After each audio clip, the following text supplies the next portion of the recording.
open for questions. Please raise your hands. The mic will come to you. Please, this mic.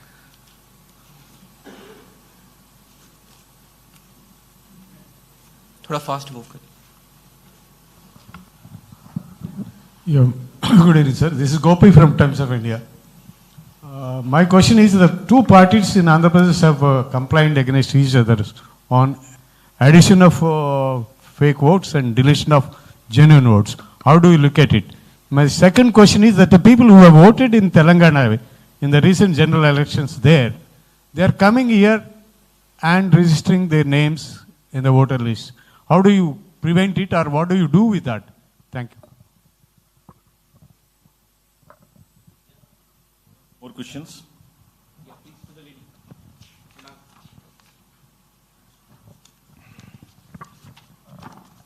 Good evening, sir. This is Rehana from NTV.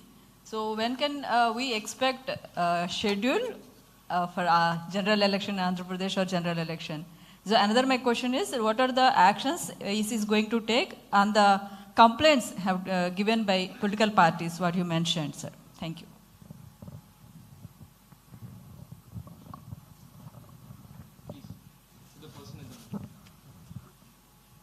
Good evening, sir. I am Raghavendra from the Hindu. I would want to know whether this VVPAT facility is still intact and how is it being used over the years? Say again. VVPAT. Thank you. We'll take one more question.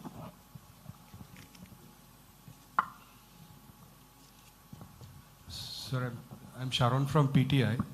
You have mentioned that candidates have to publish their criminal record. So in 3 newspapers like that. So how does it work? Do they have to, like, I have these many cases are against me.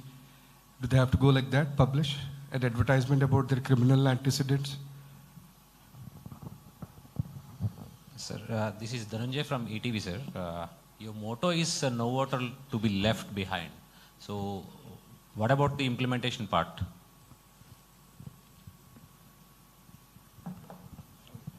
Sir, my name is Mukkanti, Act TV, sir.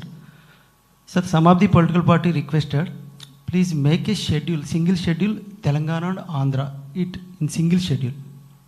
That is either first or last. It is possible or not? So, about the first question, deletions and additions. I explained to you in detail. Each and every deletion which has happened since 6th of January 2022 has been verified.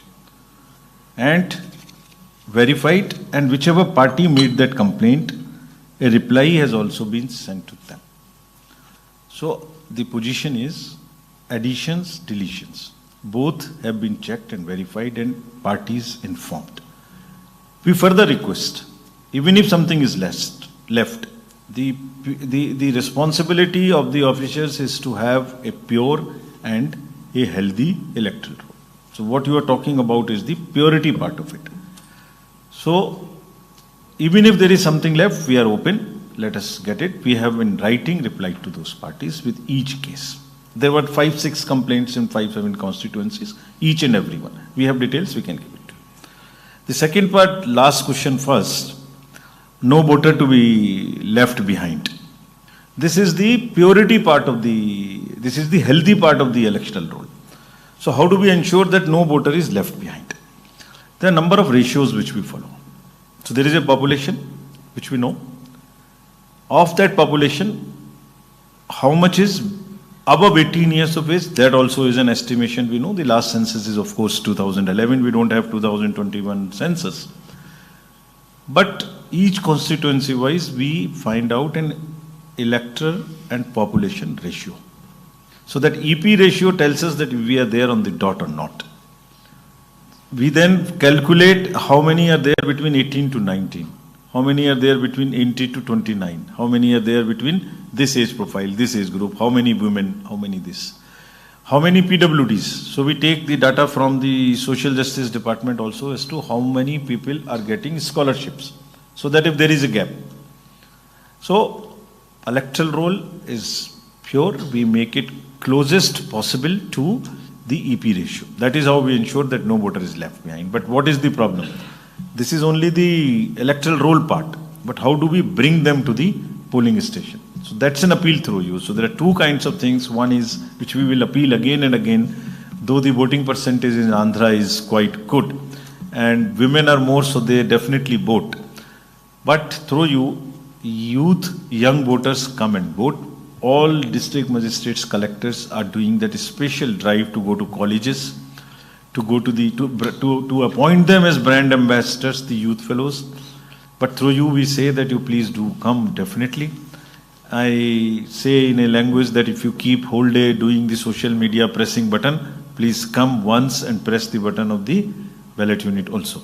Similarly, the second is the urban apathy, which is also one area which we again want to appeal through you, that people living in urban areas should come and vote. So that addresses our efforts for the no one should be left behind. As about the criminal cases, the advertisement would say, these are the cases against me, against the candidate, filed so and so, this is the section, all details will have to come in that.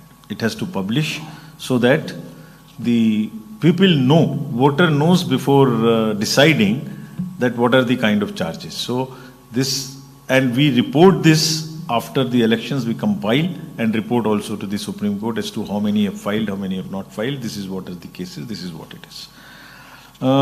Schedule, you would come to know whenever we decide through the press. We declare it first to the press.